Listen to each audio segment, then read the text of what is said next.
Can you guys believe Draymond once again did it again? And I'll fucking do it again and again and again and again. I mean, it makes sense.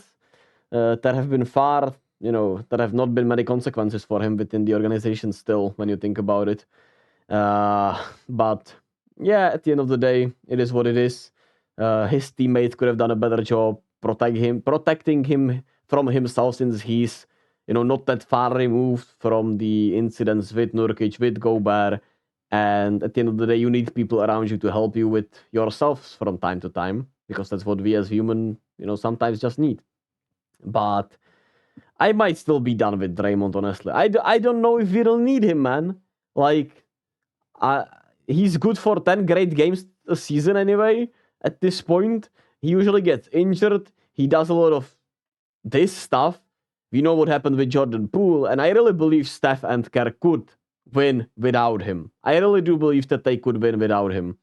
But it is what it is, man. We gave him the contract. I don't think anyone will want to trade for him.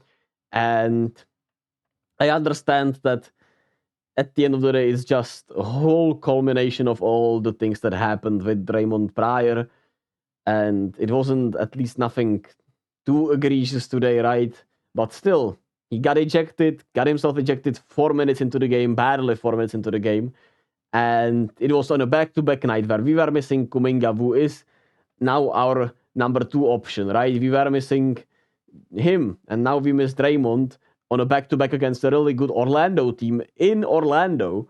And it's just disgusting, man. It did not cost the team tonight, but it's still disgusting. And I think Draymond's on the decline overall, because you saw him be sensational for like 15 games or 10 games, and then the back injuries flaring up. Then it just wasn't the same defensively. And I'm not sure if he's gonna ever be able to go in the regular season and be fully healthy for the postseason, so he could be at least a 16-game player, quote unquote. Because we saw what happened in the 2022 finals, where he was absolutely disgraceful against the Grizzlies and disgraceful in the finals. We won in spite of Draymond in that series, not because of him. I know Game 6 was sensational from him, but one game. That was one game, essentially. And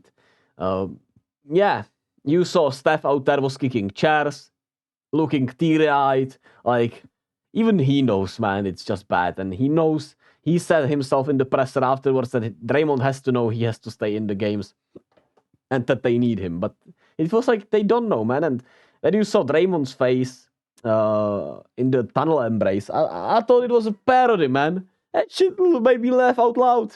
It's like a villain in a movie. At the end of the day, it is what it is, but it's just nasty, man. It's just nasty. But back to the game, at least now. We were finally able to start a quote-unquote normal starting lineup with Kuminga out.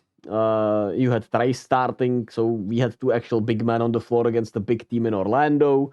But of course, it lasted only 3 minutes, 36 seconds because of Draymond. But everybody else was ready to step up, man. They played great. They hustled great. Moses Moody was great hustle-wise. Potts was great hustle-wise. Trace himself was sensational. Clay played a really good defensive game, I felt like. Wiggins was aggressive as hell, and the trend continues. They give him the ball early. He gets going. He gets assertive into the game. He just has more feel of a game, and he had 23.6 rebounds, 2 blocks, 1 assist, and 8 of 17 shooting. And he quite literally carried us in the 4th quarter. He was just that good tonight.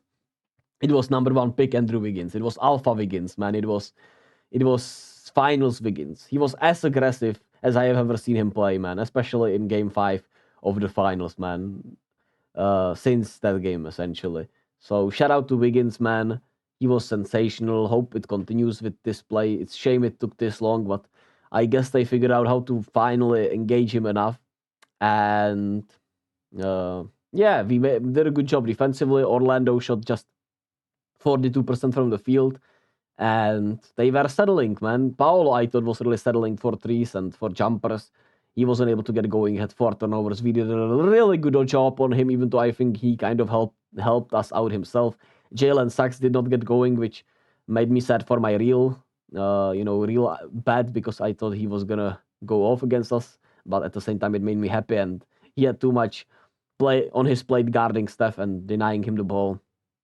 And it was just at the end only Cole Anthony, John Isaac, and Mo Wagner off the bench that gave us real trouble when you think about it, because Franz Wagner was bottled up also. Wendell Carter was a non-factor. Markel Fultz had 2 good plays and was a non-factor. So it was really the bench for the Magic that kept them in it. And they were just not making shots. We were once again a really good contesting-wise, which is great to see because that's the effort, I suppose, part. But it's also sad that we were not able to do that earlier in the season. Now, we also had GP2 playing his best game of the season, 10 points, 3 steals. In 18 minutes, he was sensational tonight. Was the little big man where he had so many. He had 5 of 5 and had finishes around the rim. That was his best game of the season, maybe.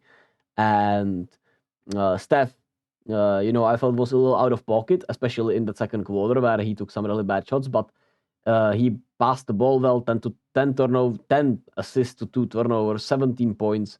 Had the dagger, of course, and the layup to put us up. He essentially closed the game.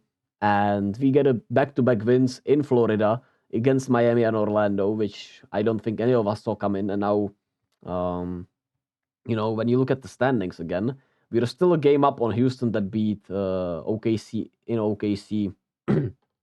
In OKC, where it was an overtime game. They are, of course, on the 10-game win streak. They're coming for us. We know that, but we play the Hornets and the Spurs next. So we better get those 2 wins there, and hopefully we can have 40-34, and we'll see what we can do from there, I suppose.